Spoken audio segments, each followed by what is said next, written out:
Well, I want to thank you all for coming. Coming in person is too. We have a number of members here and people in the industry who want to talk about what's happening in America, especially when it comes to energy.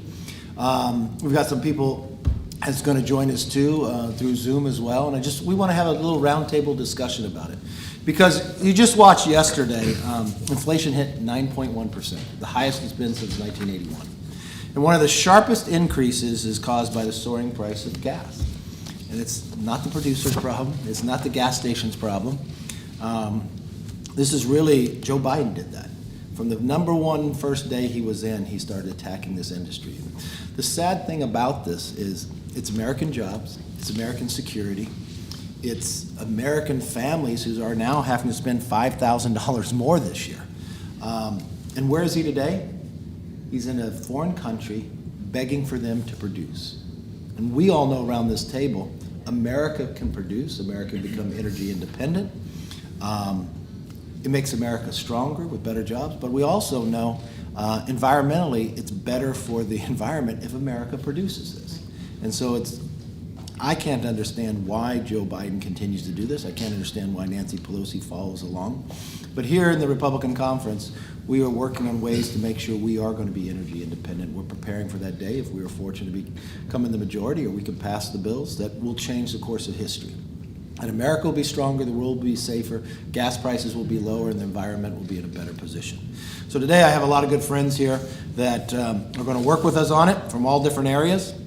And the one thing we do need from the basis is not just more production, it's more pipelines, it's more refineries, kind of all the above in the aspect of where we go. And some of the brightest minds are here with me. One of the individuals who's been leading this charge is our whip, Steve Scalise from Louisiana, but he's been running the heat team and been working hard on this issue and been taking a lot of members out on tours as well, educating them on the importance of energy in America. Steve, let me turn to you. Well, thank you, Kevin. Appreciate you putting this group together, and appreciate all of our guests who are with us as well. The number one concern you hear people talk about in every district I go to, not just in Southeast Louisiana where I represent, is that gas prices are too high, and they know that they shouldn't be too high. And they're too high because Joe Biden, as a candidate, said that he was going to end drilling in America, end it offshore, end it onshore, and he went after oil and gas companies in America. He also, at the same time, started begging other countries to produce our energy for us. It started with Russia. Before the invasion of Ukraine, we were getting more of our oil from Russia under Joe Biden, and in fact, Putin was making about $700 million a day selling his oil to America and Europe in the buildup to the Ukraine war. And so because Joe Biden shut down production in America, there's a cost to that. And the cost we feel, and especially hardworking families, lower middle income families, is the pain at the pump when they pay $4 and now $5 plus a gallon. That really is hurting families' ability to go on vacations, to go to the grocery store to buy things that are more expensive. But if you look at what it's done, it's emboldened a lot of our enemies around the world. And so there's no reason Putin should have been making all of that money.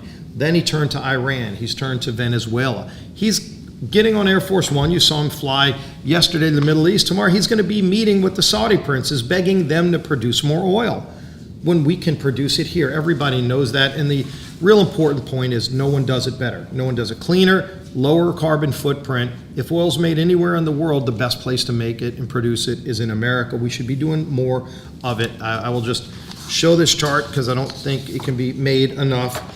Again, Joe Biden's flying 5,700 miles on Air Force One, which no solar panels on the wings. It's all jet fuel to Saudi Arabia. Port Fourchon in my district is where deepwater drilling in the Gulf of Mexico emanates from. And they could produce all of the needs for America that are being unmet right there. I know some of my other colleagues from other states that produce energy, whether it's Texas, Oklahoma, New Mexico. We've got the ability to produce our energy. We ought to be doing it here, not going to foreign dictators to get it there.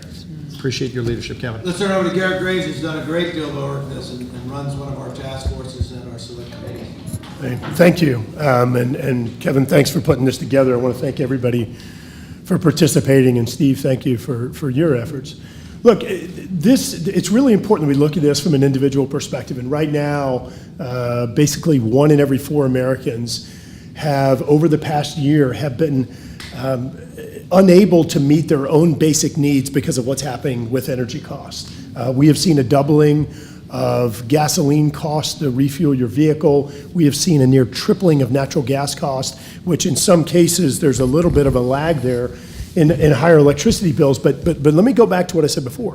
1 in every 4 Americans have been dealing with this false choice of having to decide, am I going to buy groceries this week? Am I going to fuel my car? Am I going to pay my electricity bill? Am I going to get some of these fundamental medicines that I need just to be able to sustain my life? I mean, these are false choices. And what's the worst thing about this is, as Leader McCarthy said, these are unforced errors. These are self-imposed crises that this administration and that this Democrat Congress has caused. Just yesterday in the House Natural Resources Committee, we're all well aware that this administration, that this leadership in Congress, that they're opposed to oil and gas. And as Leader McCarthy said, as Whip Scalise said, President Biden, Secretary Haaland have made it crystal clear from the beginning that they were opposed to oil and gas. But yesterday, it's not just oil and gas, they're also opposed to renewable energy. It is none of the above. President Obama said all of the above. It is none of the above under this administration. Just yesterday, shutting down access to things like lithium, graphite, cobalt, nickel, copper, critical minerals that are needed for renewable energy. There's going to be a 400 to 600% increase in renewable energy. Graphite and lithium alone, a 4,000% increase. And we watched yesterday shutting down access to those minerals right here in the United States. So what does that mean? It means even higher prices. Now look, so let's look at what this administration has done. Whether, as Steve mentioned, it's a near tripling of dependence upon Russian oil that we saw last year under this administration. It's a 6.3% increase in emissions, as McCarthy noted, whereas under President Trump we saw a reduction in emissions. So doubling in prices, increase in emissions, and energy insecurity. What are you achieving here? Now lastly, we're watching as they come in and they say, okay, we're going to ban Russian oil, which absolutely, we never should have become dependent upon it. But look at what's happened. You've actually watched Vladimir Putin get a 50% increase. He's making more money off of his oil today. And guess who the primary buyer of that oil, of that energy is? It's China. So China is getting a discount on oil because of it's Russian oil. They're getting a discount on the oil. Vladimir Putin's making more money, and it's dirtier energy. I mean, this is the most insane energy policy that I've ever seen in my life, and I'm going to circle back one last time as I close. And at the end of the day, who is this impacting most? It's impacting those who can least afford it. It's forcing people into energy poverty as a result of unforced errors. Other countries would kill for the resources that we have right here in the United States, would kill for the oil and gas, for the coal, for the resources we have. We can do it cleaner, we can do it safer, we can do it cheaper, and this administration is forcing millions of Americans into poverty as a result of their flawed policies. So we're looking forward to being able to turn the corner on this and to actually play our cards right, to use the resources we have here in the United States, help bring costs down, help achieve energy affordability, and help ensure the protection of the environment as we move forward. And let's turn to Bruce Westerman, another leader in this industry that we're looking at, a ranking member. Bruce? Thank you, Kevin. Thank you for holding this roundtable. It's great to be here and to talk about an issue that's front and center on everybody's mind here in America, and that is the high cost of energy. It's not just the high cost of energy, we're starting to look at the scarcity of energy. And when you look at this administration and the Democrats on the left, they have an energy agenda, but they have absolutely no plan. And what our country needs right now is a plan, and I know that Republicans are going to offer a plan on how to make energy affordable, reliable, and as clean as it can be. And we know that a strong economy and a clean environment, a healthy, safer, cleaner environment, are not mutually exclusive. They actually go hand in hand. And we have a lot of truth behind us on this issue, but we're also going to put a lot of meat on the skeleton, a lot of legislation, a lot of pressure on the administration when we get in the majority. And we have an attitude of, I think of a kids show that my kids used to watch called Bob the Builder, and it had a little jingle to it that said, "Bob the Builder, yes we can." And we have a yes we can attitude. This administration and the far left, Their attitude is no, we can't, and no, you can't. Garrett talked about our resources hearing where, even the critical minerals and elements that we need to build a carbon-free environment, they want to leave that in the ground. It's the answer to everything is no, not in our backyard, and we are blessed with resources. We can do better. We will do better. And it's been great to work with Kathy on a bill like the American Energy Independence from Russia Act. We're working on more robust legislation. I'm excited about the future. I just hope that this administration and the left, whoever's making the decisions, I hope that they don't continue running our country into the ground before we're able to get in a position to make a real difference and change. So thank you. Thank you, Bruce. And let's really turn to the Bob, who's the real builder, who's leading the committee and all. But I guess it'd be Bobby. But Kathy McMorris Rogers, who has led it for quite some time on Energy and Commerce, the ranking member, has done a tremendous job where a lot of the policy comes out of this committee, and look forward to you being chair and getting this done. Kathy? Thank you, leader. Thank you to all my colleagues. The United States of America has done more to lift people out of poverty, raise the standard of living, led in innovation and technology breakthroughs in every sector. And as you think about how that has happened, energy has been foundational to it all. It's foundational to our way of life. Certainly the cost of living issues are at forefront. Every time someone fills up with gasoline right now, they're being reminded of how the cost of living has increased. And the Republicans, we are anxious to unleash American energy.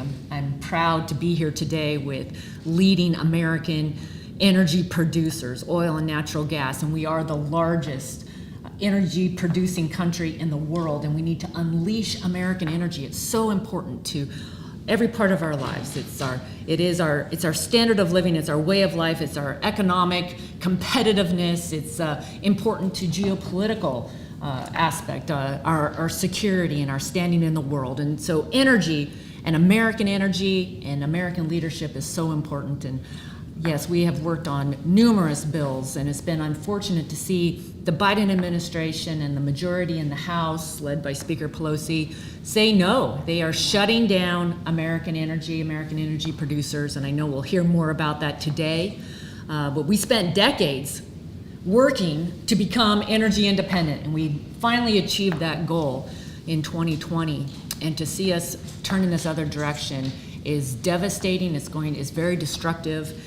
And it's hurting American families first and foremost. And I know energy workers are anxious to go to work and unleash American energy, and we're anxious to do that on Capitol Hill. And look forward to the discussion today. Well, thank you, Kathy. And I want to turn to three freshmen who come from their districts where energy is produced. So they've seen firsthand what it looks like when America is producing and when an administration comes in, the systematic change that happens. I'm going to turn to August Pfluger first down in the Permian Basin of what he sees, not only knowing the potential, but what has been left on the table with this Biden administration and what we've been hurt. So, August? Leader McCarthy, thanks for convening this group. I don't think there's a more important discussion right now going on in our country, and agree with everything that's been said. I'm going to take a slightly different angle on it and make 2 points. Number one, we're in an environment, in the geopolitical environment, that as somebody who served in the military for 2 decades, I don't think we have faced this severity of threats since World War II, and maybe even ever. And there is no reason why we would be hamstringing ourselves on the most basic and foundational piece of security, which is energy. And if we think back to World War II, energy and the resources, the abundant resources that we have right here in this country is what lifted us into a position and gave us a competitive advantage to go and win and to fight the evil forces around the world and to prevent those forces from taking over and to fight for freedom. And so as somebody who represents the large portion of the Permian Basin, and along with my colleague here, Ms. Harrell, I've said it many times, it's time for Joe Biden to put Midland over Moscow. It's time for Joe Biden to understand the resources we have. The second point that I will make is when we hear this word energy transition, I strongly disagree with this. We are in an energy expansion. In the next 15 years, the world population will grow by another 1 billion people. the demand for electricity alone will increase in conservative estimates by 50%. It is going to take all available sources of energy that we have. The President of the United States is complicit in absolutely taking those resources off the shelf and preventing, as was said by Garrett Graves, preventing especially those who can least afford it from having the resources, the available resources of energy. We have lifted 1 billion people out of energy poverty in the last decade, and we can do even more. And in the next 15 years, with another 1 billion people, every available resource is going to have to be used. Thank you for convening this group. We have the resources, and it's time for Joe Biden to stop going to Saudi Arabia and start going to Odessa, Texas, and other producing areas. Exactly. And let's turn to Stephanie Bice from Oklahoma. She understands energy quite well, worked very hard on this subject and into the future as well. Stephanie? Thank you, Leader McCarthy, for bringing us together for this incredibly important conversation. A couple of points that I think are noteworthy. For the freshmen that are here today, the very beginning of our term was the president being sworn in and then launching what I believe to be a full-on assault on the oil and gas industry. It was canceling permitting, it was canceling leases, and you immediately saw the impact of that on the price of gasoline and price of oil. And what's really sort of shocking to me is that the Democrats want to blame everyone else for the increases. It's been Putin's price hike, it's been the oil and gas companies' price gouging. They never want to take responsibility for the actions that they've put forward. And I think that the American people know better. They see what's happening at the pump every day and at the grocery store every day, and they're angry and they're frustrated, and they should be, because states like mine, as well as others here at the table, have the ability to make this country American energy independent once again. But we are being hamstrung by the policies of Biden and the administration. I want to make a couple of points here. August sort of alluded to this, and that is, this is a national security issue too. I sit on the House Armed Services Committee, and we cannot be reliant on countries like Venezuela, Iran, and others for our energy needs. We need to be able to produce clean, affordable, reliable energy here in this country. And the other point I think is being discussed right now pretty vehemently is the Strategic Petroleum Reserve and the amount that has been taken out. I grabbed some data this week and found out that 94 million barrels of oil have been withdrawn from the SPR since March. We are now at 485 million barrels, the lowest levels in 37 years. And the SPR was created to help us in cases of national emergency, disaster declaration of some sort, and I think August made the point that if we come to a situation where we have some sort of conflict, we need these reserves. But instead, this administration wants to deplete that, and it's going to be costly in the long run. So thank you for bringing us together today. I look forward to a robust conversation. Thank you, Stephanie. And let's turn to Yvette Harold from New Mexico. She watched the very first day when the president took those actions and then shut down on federal lands. And it's all different perspectives. It's not just the production. People don't understand the amount of taxes people pay. Her education system of New Mexico, what was it, 20% was going to be cut in this process too. Yvette? Yes, and thank you for having this. And these are such valid points. And I think the more we can have these conversations where the American people can get a better understanding, because let's face it, I mean, they have been misled for the last 18 months, especially when we start talking about permitting. The administration will say there's 9,000 unused permits, but really what they're not telling the American people is that there are a lot of other steps that go into the permitting process. And in a state like New Mexico, which has one of the highest oil producing counties in the nation, we have public land, we have private land, we have state land. It's very different. And it's sad that some of our producers are waiting over 400 days for a permit. And we can get one from the state in 7 days.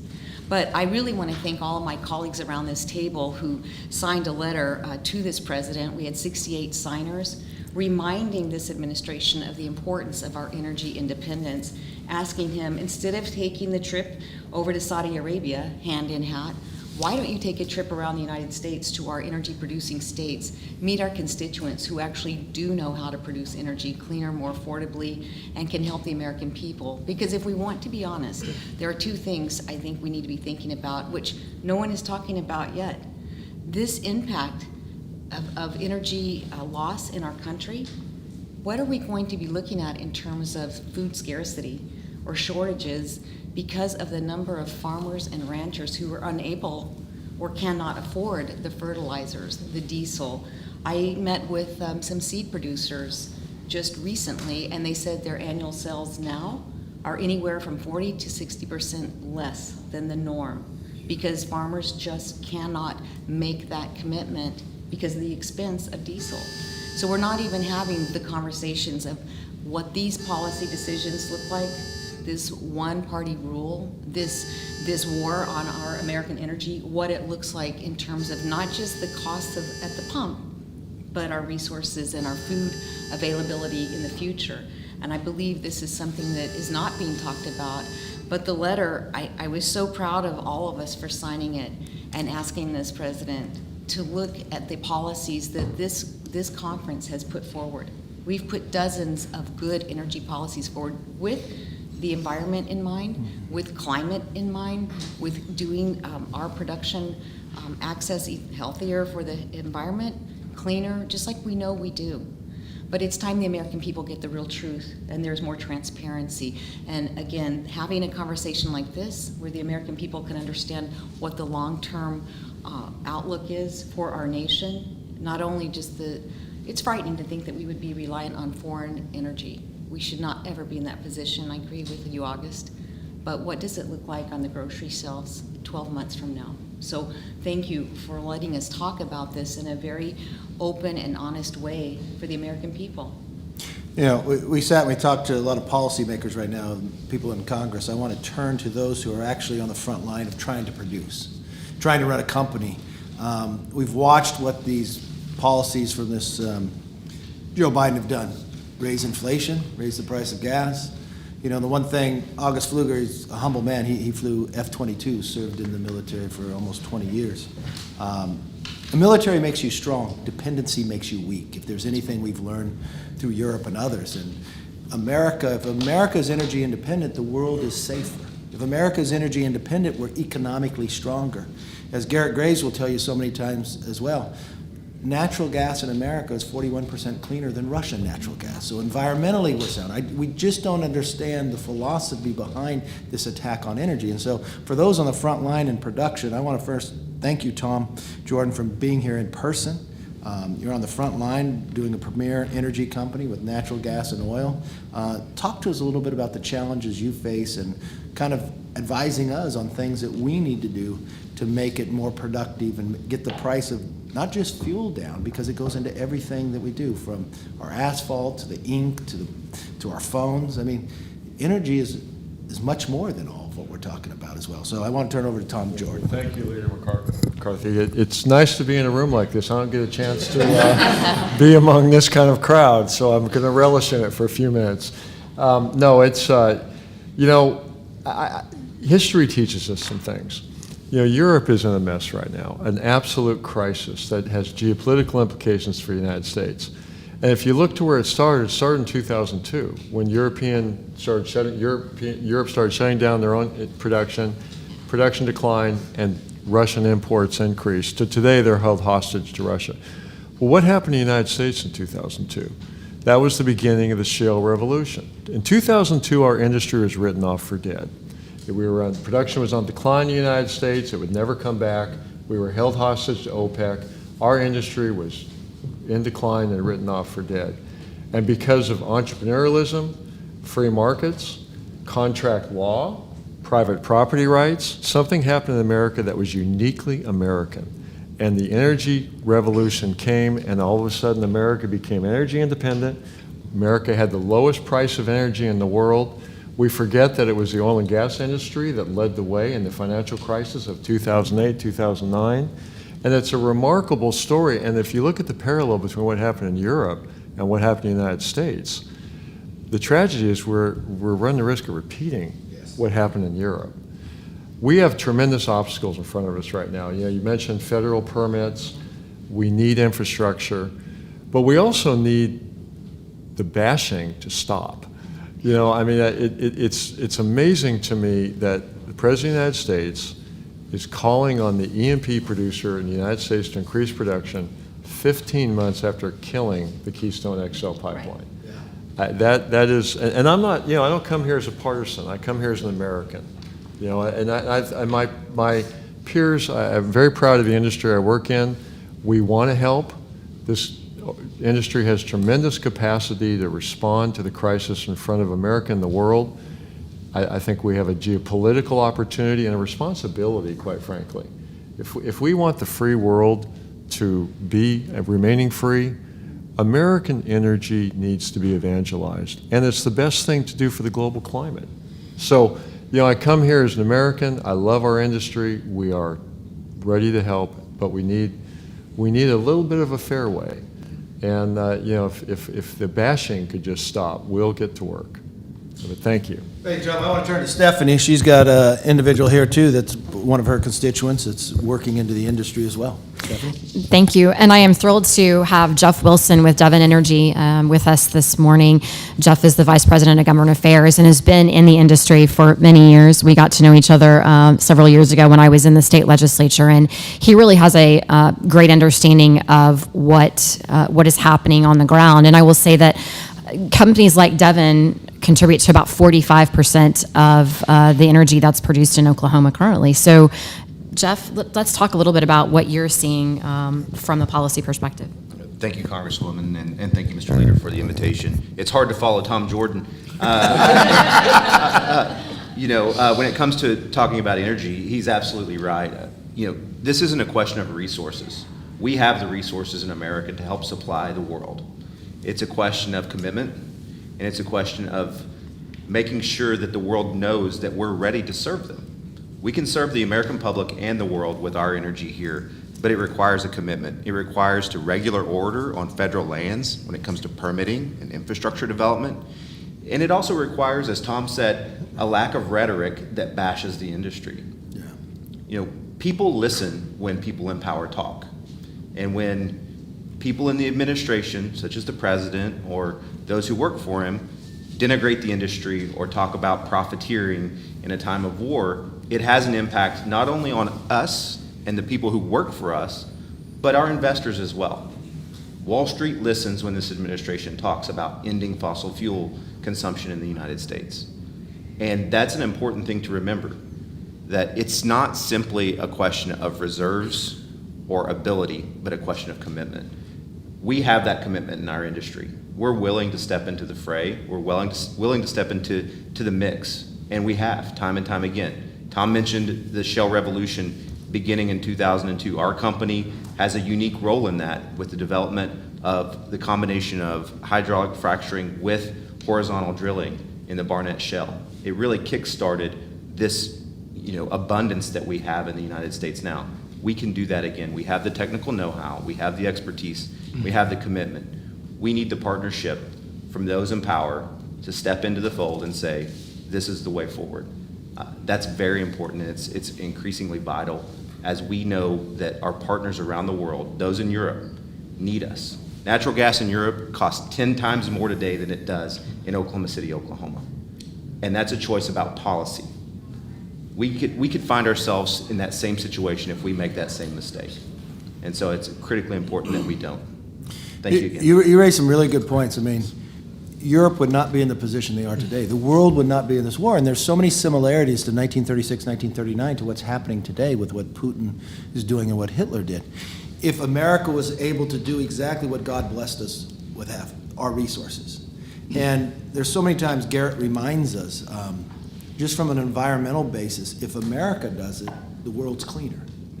And if you think about it, the world is safer from the aspect of what's going on instead of a Putin using leverage in this basis.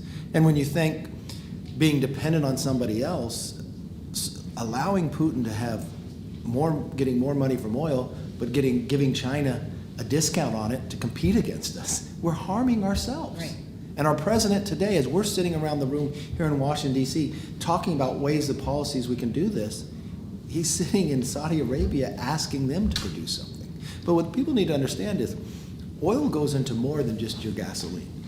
And having been from California, we've watched these policies and what they've done to us. As we go through this summer, we're worried in California of brownouts. Why? Because the change in policy. In California, we can produce more, but we've watched Gavin Newsom come in, reduce production by 20%. How does he do that? He used Dogger at the time to not renew permits to people who have already been producing it. The number one producer of oil in California is Ecuador. But when he lowered it by 20%, that's 80,000 barrels a day, he started taking 50,000 barrels from Putin. And I happen to come from an area that produces a lot. We've got an individual, Mike Gooding, who not only produces, they have a refinery as well. And this is where people need to understand. His refinery, much of what he refines goes into our asphalts, our roads, goes into the ink print for our packaging and others. All that has gone up in price. But we're sitting there and can produce more, but we have our own government denying us that. But when you deny it, it still comes from somewhere else. Makes another country stronger, makes the environment dirtier, and really supplies our adversaries with resources we shouldn't be doing, and takes away jobs from America. So, Mike, you want to join us? Absolutely. I just appreciate very much invited to this. Thank you, Leader McCarthy, and everyone else. Guys, wisdom and oversight, and just hopefully you're pushing forward on positive policy making on this. And I can tell you, in California, we produce 375,000 barrels of crude oil a day. We've been knocked down to that level. Our daily use in California is 1.8 million barrels. And I heard earlier, it's a national security issue, and it really is. We're in a critical point, and California is even worse off because we live in an energy island in California. We're not hooked up to any interstate crude oil pipelines in the U.S. We're out here on our own island by ourselves. So SBR, in essence, this is how crazy it is, doesn't even do us any good if we have to release from it to support California, because there's no way to get it here other than tanker, which is the majority of the way we get all of our crude oil every day. So if there's a disruption in any type of tanker traffic or anything, California, and I've said this before, there could be an anarchy in our state. It's insanity how exposed we are out here. And like Leader McCarthy said, majority of our crude that we make out here goes to ink oils and packaging, goes to hospitals, on equipment. It goes to transform oils. When there's a national emergency from a hurricane, they call on our refinery to send as much transform oil as they can because of the rebuilding of the electrical infrastructure. And asphalt is another key part. Whether we're going to drive electric cars or gasoline-powered cars, we still need to build roads and we still need to repair roads. And so a great number of it is asphalt that we use. So anyway, the time is of the essence. We have 25 plus agencies that regulate us in California, and many of them overlap, and it's been real restrictive. And I can just tell you from a personal standpoint, from our company, we have worked on a permit for this is our fourth year. We spent over $1.5 million, and we have yet to receive that permit for our injection. And what's happening in California, not only are they not approving drilling permits, which we have, I think it's 1,200 now, plus drilling permits that they will not approve. They will not approve our underground injection permits when we're trying to go deeper with our produced water to make everything more environmentally sound. And they won't approve that either because they know if they can control our injection, withhold it, they can also hold us up on our production side. So anyway, that's my initial thoughts for you guys today. Thank you, Mike. That's just a different perspective to see how broad and based that we need this industry, and it goes into so much more. And I don't think people really quite understand that. And the sad part is we've seen from California with Gavin Newsom what Biden is trying to do. We know what the outcome will be, and we can't allow that to happen on a federal basis. Steve, you got a guest with us today. Yeah, Kevin, I've got a constituent of mine who has been very active in the Gulf of Mexico, and as we know, some of the deepest reserves that we have in the United States are in the Gulf of Mexico. And in fact, when President Biden prepares to go to Saudi Arabia to beg them to produce more oil, it was just days ago that the French President Macron told Joe Biden that they don't have enough capacity to give us what we need in Saudi. Now, why President Biden couldn't get that information from his own energy advisors, he had to find that out from the French president, tells you something about the failed leadership under President Biden. He should have fired all of his advisors that day. The fact that they're so ill-informed about global economics on energy. But even if Saudi had more capacity, one rig in the Gulf of Mexico could exceed what they could produce. And we've seen the problems with permitting, the inability to get permits, not only for pipelines, of course, the Keystone XL pipeline is the one that gets the most attention. There hasn't been a single new pipeline authorized, permitted in America to move energy anywhere throughout our country, which makes us more dependent on foreign sources. The subsea activity and infrastructure that's needed to build out a well, even if you got a lease to drill. You also need to do seismic. You need to know where the energy is. It might cost you $100 million to drill a well in a 9-mile square block. Well, you're surely not going to guess. You're going to do seismic data testing to find out where the resources are. They haven't given permits to do new seismic since Joe Biden took office. These are all deliberate attempts to shut down American energy as he goes abroad begging them to produce oil. So, Joe, I know we've got Joe Limekuhler, who is the COO of Beacon Offshore. They're a great producer. They deal with a lot of fields in the Gulf of Mexico, a great energy company that Joe's been an advisor of mine on energy policy for a long time too, headquartered in Covington, Louisiana. Joe, why don't you share with us your experiences?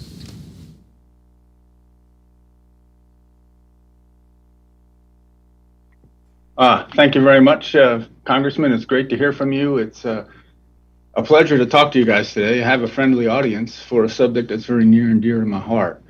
As a nation right now, we're on a journey transitioning away from hydrocarbon to renewables. And quite frankly, it's trying to be done at a rate that's simply not feasible without significant pain and impact to the way of life and even our national security. Leader McCarthy mentioned hydrocarbons are essential. From medical equipment, ironically, even masks and a lot of the things we use to stay safe from COVID, our TVs, our cell phones, our furniture, our homes, everything. It makes up 83% of the energy that we currently use, with renewables around 10%, with solar and wind only half of that. So the degree and rate of change away from hydrocarbons, it needs to take into and assess the impact we're going to have when we lose those sources of energy. And I just don't feel like that conversation's taken place. The federal government, as well as the financial community's desired rate of change to move, is simply actually unmanaged. And I think it's really borne out by what the U.S. Energy Information Administration, the EIA, puts out in their annual energy outlook. And I tuned in this year through a conference in NOIA, where I also serve on the board, National Ocean Industries Association. And I was startled. 3 times they mentioned they're nonpartisan, they're not political. And when they outlaid their outlook for 2022 all the way out to 2050, I was shocked, because I actually expected to see the nation's reliance on hydrocarbons decline. And it didn't decline. It actually increased. Yes, renewables are going to go up significantly. They'll actually be greater than coal and nuclear by 2050. But we're actually going to need more oil and gas in 2050 than we need today. And the level of activity and the level of investment is simply not there to even replace the decline we see in our natural production. So we're headed for a lot of pain and suffering that I don't think we really appreciate. And I've been to a lot of charm schools from various companies throughout my career, where I learned how to be a better manager. And the one thing that always stuck with me is that people, and I believe companies, take action based upon what they see is the future. So what do we see right now? Well, we see limited support for continued oil and gas development. Offshore leasing is in question. I know the administration released a notional plan that stated we'll have a lease sale in 2023 in the offshore Gulf of Mexico, and we'll have 2 lease sales a year going forward. But they also put some caveats on it that are kind of concerning. There's a 90-day comment period that just opened up, and in that comment period, the administration wants to hear from all of the stakeholders. And the way a lot of the folks on the other side who are really not pro oil and gas, they're going to flood it with comments.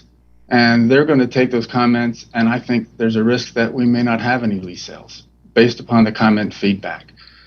So that's a challenge. Limited support for continued offshore oil and gas development. We've got a challenging environment for capital. Beacon's a relatively new company. we've been around 3 years as an operator, able to physically operate oil and gas production offshore. And we were able to secure $1.4 billion in financing to put in place a project called Shenandoah. Shenandoah will deliver 100,000 barrels a day of oil from just 4 wells. And it's amazing when you look at the deepwater Gulf of Mexico and how productive it is with a limited footprint. The oil and barrels that come out of the Gulf of Mexico are the lowest carbon footprint barrels on the planet. To put that into perspective for you, if you took the largest 18 producing platforms in the deepwater Gulf of Mexico, you put them all together right next to one another, you get an area of 9 city blocks. And out of that surface area of 9 city blocks, you get 10% of this country's oil. 10% of the largest producer in the world coming from 9 city blocks. That's incredible. That's the lowest carbon footprint barrels there are. And it's ironic that we feel like we're being restricted to develop the lowest carbon intensity barrels on the planet at a time when it's actually totally needed by the nation, and you can argue by the world. So going forward, it's been mentioned by other leaders from the industry, gosh, if we could just see some support, if we could just quit being demonized, it would certainly encourage us to go forward and do the things that are necessary in a safe and responsible way to deliver clean energy to the country, which is absolutely needed. And if we can't do it, I shudder to think what the consequences might be. Very good points, because here we are, we know we're going to need more production. They're doing everything to decrease production, but they're also going after the capital so people can make those investments. It's not government making the investments. People are taking risks, just as you did in 2002. And if we don't do it, somebody else is going to do it in another country. And we, with private property, we're the one place in the world that can do this. And we can do it in an environmentally sound way. I mean, you just made a very good point with those 9 city blocks. I apologize. I know Steve and I are going to have to step out. We're going to honor a World War II vet, but I know August Pfluger has another special guest here, and I'm going to turn it over to Garrett Graves to have the discussion going afterwards. Well, Leader, thanks again. This has been a great discussion, and I think you're right. The environment that we see right now, one of the tools of the assault is the ESG, environmental, social, and governance assault. And even if people want to invest, there's such a lack of certainty that it makes it difficult to invest. And I believe that it makes our country similar in a political risk type mindset to a country like Yemen or another country that's so unstable, where you have investments that are made and then they're canceled. I'd like to introduce somebody to this group that, if you've been to Midland, Texas, you've met Steve Pruitt. Steve was the senior vice president at one of the largest independent operators, Concho Resources.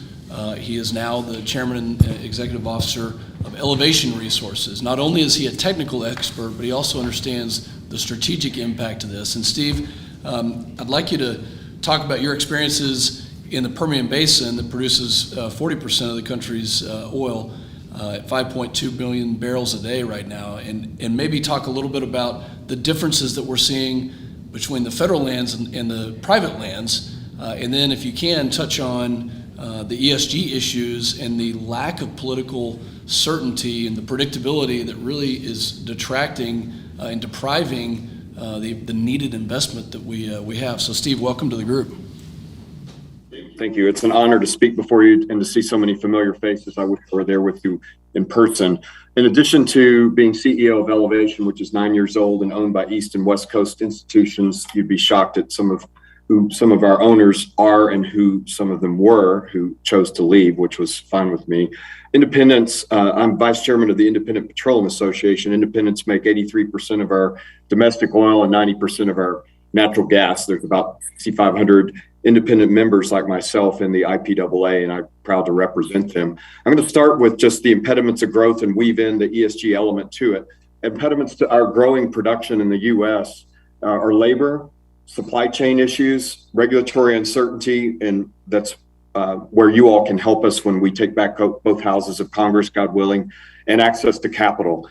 First on labor, the societal negativity led by our leaders of this country, or I should say our White House and his predecessor, President Obama, has created a labor crisis in the next generation. They do not want to work in our industry. I was talking to my service friends. I was with 140 CEOs of oilfield service companies, E&P companies, and a couple of institutional investors and analysts 2 weeks ago. And we had a very frank exchange for 2.5 days in the Socialist Republic of Telluride, Colorado. And I found that they have a yield of about 1 in 10. So they have 10 people that they recruit to show up to train on a Monday. A couple don't show up, a couple fail drug tests, and by the end of 2 weeks, only one of them is still around. And on an annual basis, they have an 80% turnover rate. That is no way to run a safe business. And those are the people that we, as much like real estate developers, count on to construct the wells that we design. Secondly, on supply chain, there's a 6 to 9 month backlog in accessing tubulars, some of which is related to tariffs or quotas that need to go away. I just heard yesterday from the largest drilling contractor, he has 3 rigs looking for a home because 3 operators dropped the rigs, paid penalties because they don't have casing to case the wells. You cannot drill a well without casing. One of those was the largest driller in the U.S. Our costs are up double for casing. We can't get frac sand. We've had well completions stop because of the lack of access to frac sand. Many mines closed during the COVID period.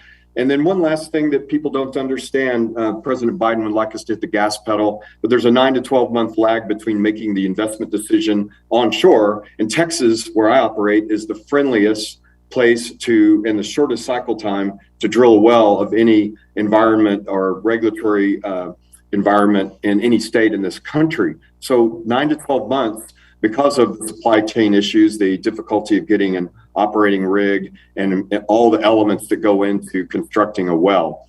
Regulatory uncertainty is crushing us. Recently, the EPA announced they're going to likely impose an ozone non-attainment status for the Permian Basin. It seems very arbitrary, which is a great tool for the EPA to use to slow down permits. The Department of Interior, we've already talked about, Congresswoman Harrell knows that very well about the leasing restrictions. The FERC has held up LNG permitting, which could help our European allies at a critical time, as Congressman Pfluger stated, along with other pipelines that could place heating oil in places like Boston and New York and fed with clean burning natural gas. And then finally, the SEC has emerged as another impediment to public companies continuing to grow production jobs and increase the taxes and royalties we pay. So when we win back both houses of Congress, we desperately need you to rein in the agencies. And finally, August, you mentioned access to capital. As a private independent who has long expired or ceased to have access to institutional capital, we're all funding our businesses out of cash flow, but there are very few institutional investors continuing to invest in our business. Money center banks have been very clear they will no longer loan to carbon generating companies like ours. They've been calling loans and reducing commitments. Thankfully, regional banks are starting to partially fill that void, but it's clear that our industry has to fund its business out of cash flow. We cannot depend on external sources. And in fact, companies like Tom's and Diamondback, local and large independents are all sending a quarter to as much as half of their free cash flow back to their investors because of the demands from the investment community. August, if I missed anything, let me know. I didn't quite hit the mark. Fantastic. Thank you so much.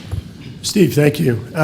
Bruce, I know that you've been spending a lot of time traveling out in the field, talking to folks that are the consumers that are trying to pay these energy costs, but also talking to some of the folks in the industry about the regulatory environment.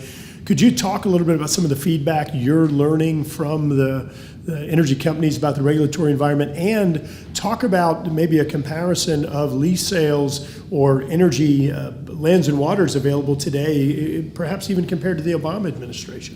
Yeah, it's a disaster everywhere you look, Garrett, and I have had the opportunity to go out and talk to a lot of producers, and if you haven't seen it this morning, the producer price index came out. If you thought the CPI was bad, the PPI is up 1.1%, blew past the worst expectations of where we were going. So this tells you what's in store for consumers down the road. And I think Joe made a great point that the thing people aren't realizing right now is the long-term effect of this. We're going to create a lag, or we're creating a lag, this administration is, out in the future where there's going to be even tighter supply chains.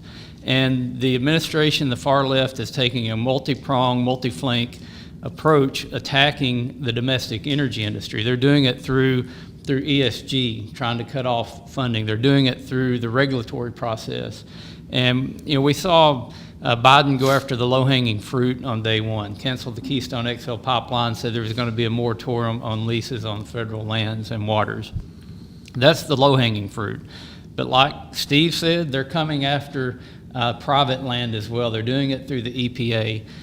There's so many examples we could all share, but I think I saw the most egregious overstep of regulations that I've seen or heard of just last week.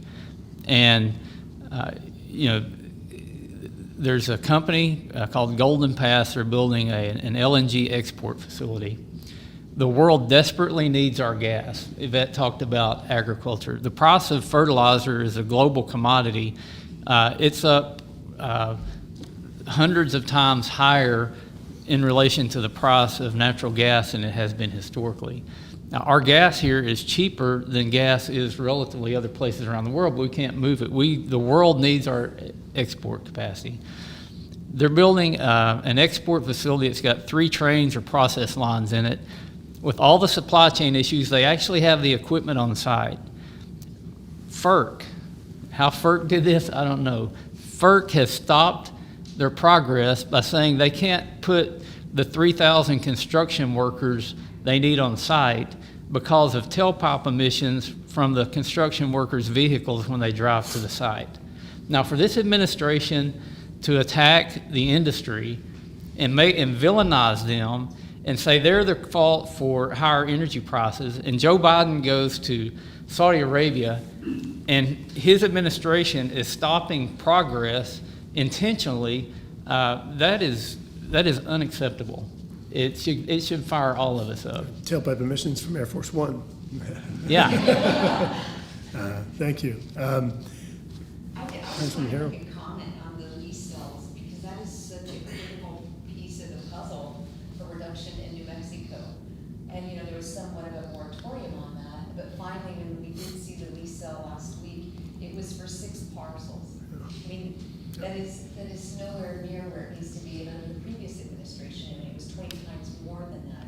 And this investment in our state doesn't just happen overnight. Yeah. This is, like you were saying, Tom, it's long-term investment. There's a lot that goes into the research development and even locating the natural resource alone, but just it's death by 1,000 cuts between all of these issues that are coming at the industry that I would submit is truly the foundation of American exceptionalism, because we have to have this energy to survive as Americans. Yeah, and just to put things in perspective, during the Obama administration, at this point in time, over 50 lease sales, which was millions of acres of lands and waters, had been issued at this point in time, in 18 months into the administration. And this one, again, effectively 0.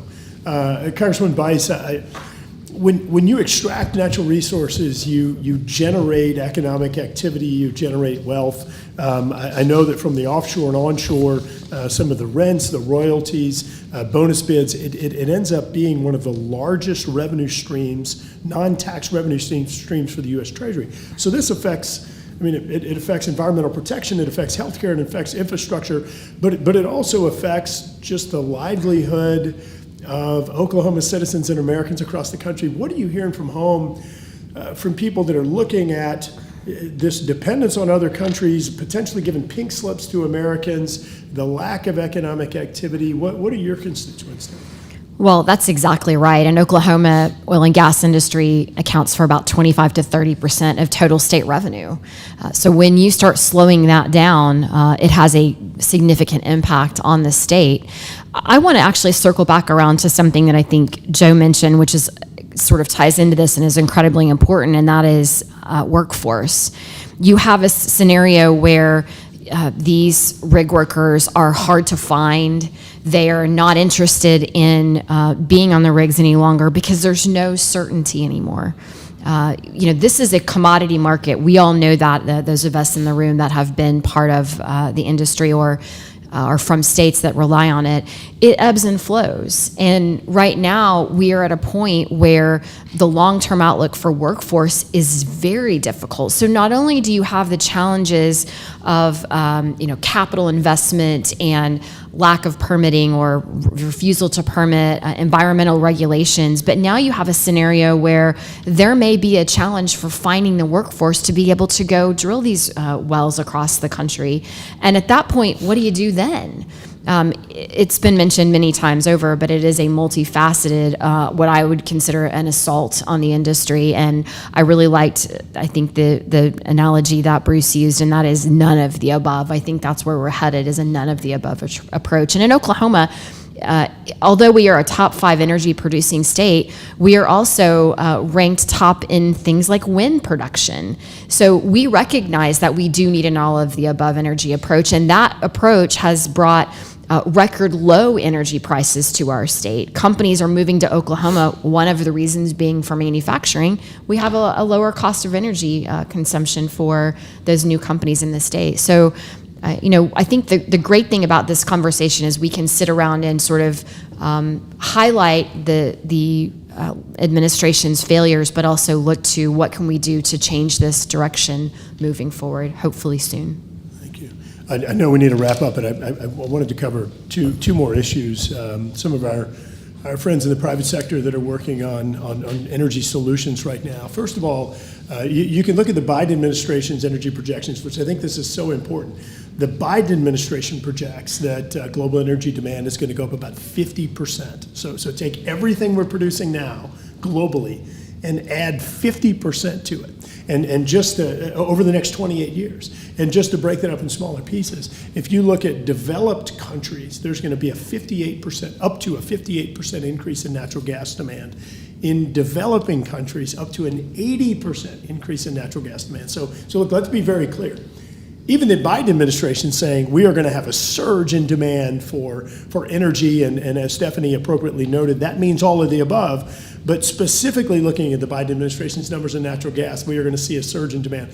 So when you see the Biden administration reporting this increased demand, but then you look at the regulatory environment that you are told to operate in, you're looking at regulatory certainty. You're trying to make long-term plans. I know for the offshore, for example, it's potentially 10 years from when you do the lease sale to when you actually start producing. Can you talk a little bit about what that uncertainty does when you're trying to make long-term business decisions, and also just that relationship between what the Biden administration says is needed for energy growth and what they're doing to you in terms of just American companies? Maybe I can start. It may not take 10 years to bring a well onto production on the onshore like it does on the offshore. Yep. But as Steve mentioned, it's not just flipping a switch. It takes potentially 12 to 18 months to bring a well to flush production after we begin to drill it. And that doesn't include the planning process that Congresswoman Harrell mentioned on federal lands that takes sometimes up to 400 days to get your permit. And so when you have regulatory uncertainty, when you have this ping pong ball effect between go, go, go and no, no, no, you end up in a place where capital allocation becomes very difficult. And that's something that when we sit around the table and we make decisions about what to do, we think very hard about. And certainty would give us the ability to make better plans over the longer term. And I don't know anyone who would disagree with me when I say that that's absolutely important to what we do. And it's critical to our pathway to make decisions. If I can really quickly, I want to just mention a workforce issue because it's so important. We were talking about workforce as well. Our industry, the average wage is over 6 figures in our industry. And there's not a barrier to entry in our industry. We take all comers pretty much. I know Tom and others would agree with me when I say that. One of the things that is great about our industry is with a little bit of hard work, it's one of the few pathways to the middle class that's left in this country for people who want to work hard and really buckle down. And we want to provide that, and we have an opportunity. But when you demonize our workforce and when you talk about how dirty it is or how it doesn't have a future, that really stymies people from wanting to come into our business when they could be making good livings for themselves and provide a pathway for their children up the social ladder. And that's critically important. Or when they've been hired and they're not allowed to go to the job site because of tailpipe emissions. Absolutely. Any of the other, please. One additional comment. Man, I didn't realize I'm blowing up that big on your screen. One additional comment on the offshore. It's commonly said, oh, it takes 5 to 10 years to get production flowing. And that's often true for a large, major new development. But there are an awful lot of facilities out in the Gulf that are underutilized. And you can do a subsea field and do a subsea tieback in as short as 2 to 3 years, and with relatively still decent chunk of money, a couple $100 million. But your response capability is a lot higher on a large percentage of facilities. And it's a breadth of companies that operate in the deep water with a different breadth of capabilities and a different response time relative to the actual size of the task in front of them. So some of the fields, you can actually go out and acquire a lease next to a producing lease, tie into it, and actually have production in as short as 2 years from the deep water. It's not as long as you think it is all the time. Of course, onshore, in some cases, within months, you could increase production in some areas depending on infrastructure conditions. But my point on the 10 years is just a long lead time in terms of investment certainty. So. I do get frustrated by that because this problem will be around for the next 10 or 20 years. So if you tell me it takes 4 years to build a pipeline or 4 years to build an LNG terminal, then let's get going. Let's start today because we'll need it when it comes online. There have been some great things said by my peers here. The rhetoric counts. Jeff made that point. I can't remember a time when there were so many contradictory messages coming out of the administration. Within the same 48-hour period, we'll have President Biden calling on the E&P producer to increase production, and then we'll have John Kerry coming out and saying, don't let them use the Ukrainian crisis to build infrastructure. These are long-term investments, and we do need a fair way. Most of the production in the United States is large public companies, of which Jeff and I are public companies. We do have investors, as Jeff said, and when in the same conversation they're saying increase production, but we're going to slap you with a windfall profits tax, and we're not going to let that infrastructure live for the 20 or 30 years it require. It is completely against all purposes. This is not a complex problem. That's the most frustrating thing. This is a problem that a middle schooler could figure out in 15 minutes. Tom, you just a quick question. You mentioned that y'all are public companies and all of this ESG, this environmental social governance issue that Congressman Pfluger brought up. If you're a state-owned enterprise, like a company in Saudi Arabia that's owned by the Saudi Arabian government or other countries, how does their ESG reporting? Look, free markets are phenomenally effective. And one of the ways you see free markets effective in the environmental effort is because, we have companies that compete with one another, but I'll say one thing about our industry I'm deeply proud of. When we compete with one another, and so we have trade secrets. We don't want to let anybody know when we make progress because we want to, we're competitive. I love Jeff. I want to beat him. He loves me. He wants to beat me. But I will tell you, when it comes to environmental, our industry has taken the position that if we have an advancement, we must evangelize it with one another because it's good for America. So there's a tremendous amount of collaboration on environmental technology, and America is producing not only the cleanest molecule of natural gas and oil in the world, but we are just getting warmed up. This is a top engineering challenge of our industry. And just get out of our way, and you're going to see remarkable progress. And the state-owned enterprises disclosure on environmental and social governance looks like what? Blank sheet of paper, no responsibility whatsoever. Last question I want to ask Congressman Pfluger, and then have Congressman Westerman wrap up. Congressman Pfluger, you spent much of your life committed to just protecting freedom around the world. When you watch what's happened in Ukraine, and you watch someone like Vladimir Putin come in and just violate sovereignty, and then you think about some of these efforts that the Biden administration is doing, trying to force the United States to reduce emissions. Meanwhile, we're watching Putin just absolutely throw out any international norms or compliance with laws. Of course, in China, you have a similar sentiment, I think, from from the administration there, from the leadership there. How does that make you feel when you think about the fact that you spent over 2 decades protecting American freedom, protecting our rights here, and then watching how some of these other countries just don't care? Any reflection there? Yeah, it's a great question, and it's not just me. I think it's every American that looks at how this industry underpins our entire country, our whole economy, everything that we do, and we're proud of the innovation, the technology, the advancements.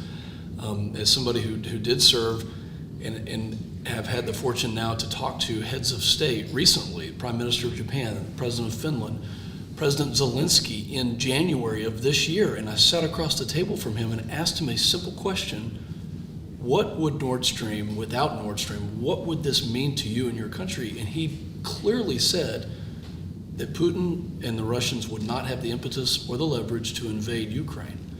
And when you see the human rights abuses that occur in China and Russia and these other places, and the dependency that Joe Biden is creating from the policy decisions that he is making, it's so un-American, it's anti-American. We have the capability to do this right here at home, as has been said so many times. Garrett, I think we're on a path right now that at some point in time there's going to be a tipping point, and the policy decisions like Europe has made has caused massive disruptions in their economy. 10x on the price of an MCF of gas, 10x on the price of heating your home. The disruptions, they're actually burning coal right now in Germany, where they had tried to go to this all renewable kind of place. So I think around the world, as somebody who served and has worked with foreign allies and partners to preserve freedom, the leaders in the countries around the world are looking to America for leadership right now. And what they're getting is an empty black hole of nothing and no leadership in the direction of security. And the alternative is they're getting dependency on Russia and China, which is obviously completely breaking the bank economically, and it's weakening our national security. So we're in a really bad spot, and we have to reverse course immediately, so that we don't have a massive disruption like Europe is going through. And it's disrespectful to all those people that have committed their life to service and protecting our freedoms here. I heard the best solution ever for for the Keystone Pipeline. Tell President Biden it's actually named Nord Stream 3. I want to ask Congressman Westerman to wrap up. Thank you, Garrett. Thank you to everybody that's participated. I think these conversations are very valuable.